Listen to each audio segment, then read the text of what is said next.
Lois Perry. Very good. Nice to see you, Lois. Lovely to see you too, Mike. Always a pleasure. Now, listen, how about this? The cost of rapidly charging an electric car has risen sharply as energy costs have soared, right? The average cost of a litre of petrol has increased by 25% and 30% for diesel. But electric cars are now going up even more because rapid chargers are having to charge you the cost of electricity, which has now gone through the roof. Yeah. And nobody ever thought of this, did they?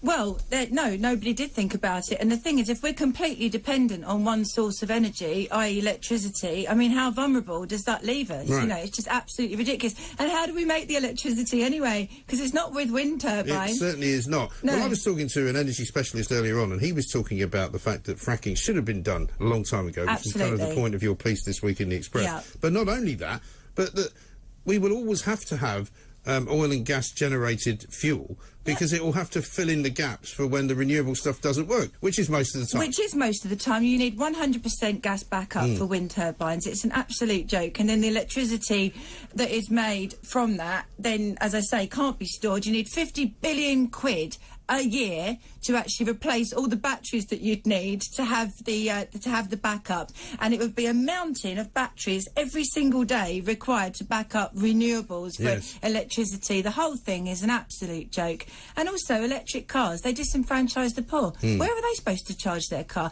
No, they're supposed to be not driving. Oh no, they're not allowed to drive. They're not allowed to drive. You can't have working class people driving, can we, they're Mike? allowed to get on the electric buses. Oh yes. You know. Well, that's very benevolent of the powers that be. But this is the thing, I mean, every time I walk around London, and I don't want to make it just about London, 'cause it's probably the same in every other city in the country, but there's bus after bus after bus going past me, completely empty. There's nobody on them, right? Why Or you see them breaking down because they run out of charge. That's the best one. Why are they driving around without anybody in them?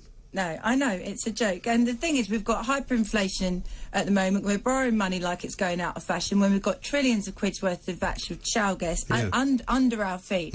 I mean, if the government are worried about apparent earthquakes, which is nonsense anyway, they should be really worried about the earthquake and the tremors that are going to happen from the people revolting this winter, because there will be civil unrest. Well, people can't eat. Right, Mike. I mean, one of the reasons why you wrote this piece in the Express this week was because of the new cap, which has been named at £2,800 a year. Who can afford that? I'm sorry, I think I'm going to have to rename this energy cap, because it's not a cap at all, is it? How is that a cap? That is like over 200 quid a month for people. That's a huge amount of money, and you think people, you know, they're taxed and everything, so that's what, nearly £3,000 a year. It's a fortune. It's an absolute fortune, and people are on benefits and stuff like that. I mean, they're going to give these people on universal credit and benefits a lump sum. That'll probably get spent in the first week for some people. Well, I mean, I was saying earlier, why would you give 1,000 or 1,500 quid to people in cash, right? Yeah. What do you think they're going to do with it?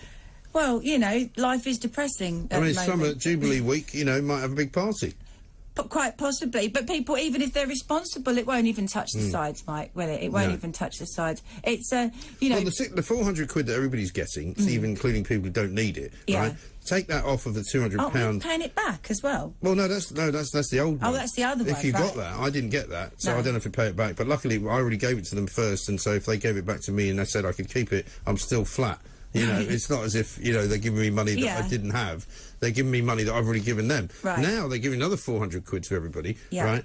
Regardless of how wealthy they are. And if you've got more than one house, you get more than one payment. So if you've got 3 houses or 5 houses, like Rishi Sunak, you're actually making £2,000. Don't you think it's time that we get rid of Rishi Sunak? He's not a Tory, is he? What about John Redwood or Lord Frost? Well, I'd quite like to see Redwood in power. I'd certainly like to see Lord Frost in the cabinet, if nowhere else. Absolutely right. But, you know, unfortunately, we've got to put up with Boris Johnson for a bit longer. But I've always said, you know, don't fire him for Partygate, fire him for the Green agenda, and fire him for, you know, not taking care of the migrant crisis, because those are the 2 biggest things that Conservative voters care about. That is what people care about. I know, you know, there was a poll done by Howard Cox from Fairfuel UK, and it showed that 80% of those people that were polled do not want the normal vehicles to be banned by 2030. They want to see a transition to cleaner fuels. I was in a cab here on the way to the studio, and this cab driver said that he's actually switched over to LPG fuel, which is used in Europe quite a lot. What's that? It's actually a byproduct from petrol and diesel.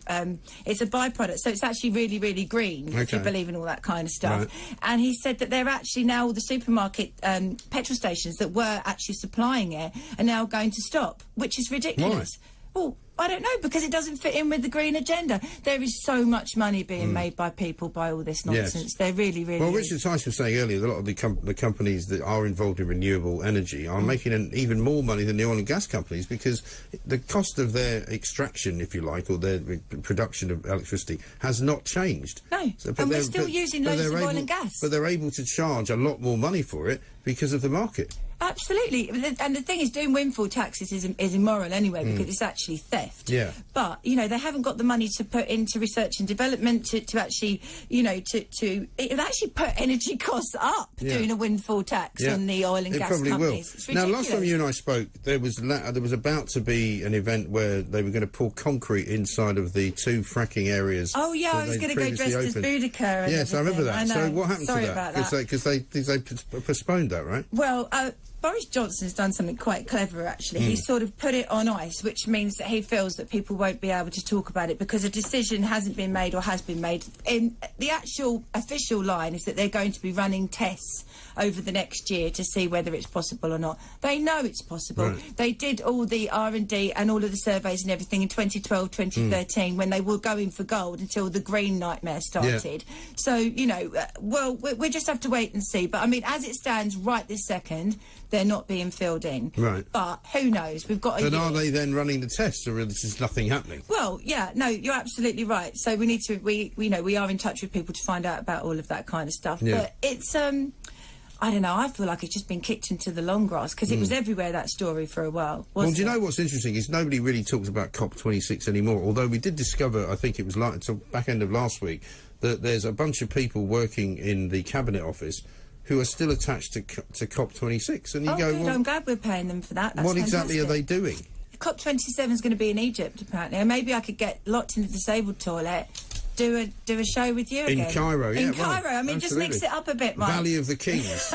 Yeah, I mean, Valley of the Kings. It's just beggars belief, doesn't it? But so, I mean, as far as the way that electric cars are rolling out, apparently second-hand electric cars are costing a fortune. People are selling more and more of them, It's a which joke. tells me that they're selling them because they don't want to have them. Well, I mean, if you think you're driving down the road electric car, right, if you charge your phone, that drains the battery. If you have the air conditioning on, that drains the battery. Yeah. If you have the heating on, that drains the battery. Yeah. If you have music on, that drains the battery. I mean, you know, the whole It's like driving around a giant iPhone, isn't it? It is, and you know what happens with iPhones? They run out really quickly. But what about if you're a mum, a single mum or a married mum, whatever, and you're living in a normal flat or whatever, and you haven't got off-street parking, and you know, and you can't get to a charge point because they're all full, or you've got to get your kids in the car to go to school.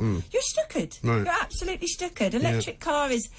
Normally, the people that have got electric cars are wealthy people who've also got a petrol and diesel vehicle to do long journeys. But actually, hybrids are quite good, apparently. I've been told this by a number of scientists. Well, that we hybrids work make with. a lot of sense because But they're being banned as well, Mike. they're also on the ban list. Why? Because apparently they're not green enough. Yeah, but electric cars are actually, if you believe in all the CO2 stuff, which you know I don't, Yeah. they actually are much worse for the environment in terms of CO2 because of the amount of CO2 that's required to make them. You have to drive about them for 70,000 miles before they're any better. Absolutely. And they're heavier, so you get emissions Yeah. from the tyres. The whole thing's ridiculous. It really is. I was talking to a friend of mine the other day who said she's got a son who has an electric car, but because the availability of charge points is so bad, Yeah. he has to go out the night before he goes to work, about 11:30 at night, to make sure he can charge his car. So Because no if he jumping goes in the out- car for romantic trips last Well, minute. no, and you can't. And also, I mean, I've had this conversation with people before where you go, he's like, well, it's just like going to a petrol station. Well, I said, well, it's not No, actually, it's because if you not. go to a petrol station, 5 minutes max, you're there, you fill the car up, you've gone. You've paid for it, whether you do it on the pump or whatever. Yeah. There's no shortage of petrol. No. Generally speaking, there's no shortage Not of unless petrol. those nutters have pumps. superglued themselves Well, to good it. luck if they ever run into me. But, but if you go to an electric charge point and the one that's there doesn't work, then you've got to go and find another one. And how long does it take? Well, a guy that tried to do a trip from London to Glasgow ended up taking 16 hours to drive there because every time he got to a charge point, it was either occupied by someone, he had to wait an hour, or it didn't work. You'd need to have charge points, like equivalent petrol stations, the same size as an airport car park. You would. To actually have people being able to fill up, get on their way in the same way that they can at the Because moment. a lot of the charge points, you have to sit at them for 45 minutes. So it's not like getting, you know, so that breaks up the journey. You can't even listen to the radio, can you? Well, or charge your phone. Well, maybe you can while it's charging, but if you're sitting but there... then that would drain the charge that's coming into the car. Maybe. No, I don't know. I just don't know. The whole thing is a mess. So what's next on the agenda for you guys, Car 26? We are continuing with our campaigning. We want fracking brought back in. We want the cost of energy brought down. Yep. We're looking at nuclear, and we just want people to realise what this green agenda really does genuinely mean for them. So it's about pushing the message out so people take it seriously, because people are sort of sleepwalking into it. They think, oh, we're saving the planet. But I mean, these heat pumps, for example, they don't heat up properly at all. They're going to cost an absolute fortune. Yeah. The radiators that we've got in the houses don't support that. You know, the people are going to be really, really cold, and you know, people aren't going to be able to drive their cars. It's an absolute nightmare, and people can't afford to heat their homes. They can't afford to eat. So what we're doing at the moment is just making sure that ordinary people know that this net zero ideological agenda is funny, actually, because Rishi Sunak said, oh, this is about pragmatism, not ideology. What nonsense that is. He's pushing the net zero agenda. He really is. Absolutely ridiculous. So, Good to see you. We'll keep up the good fight. We need to stop these madmen from taking over the planet. Don't worry, I'm going to stop them. To save it. Well done. Lois Perry, thank you very much indeed. We'll take your calls. Coming next on Talk TV.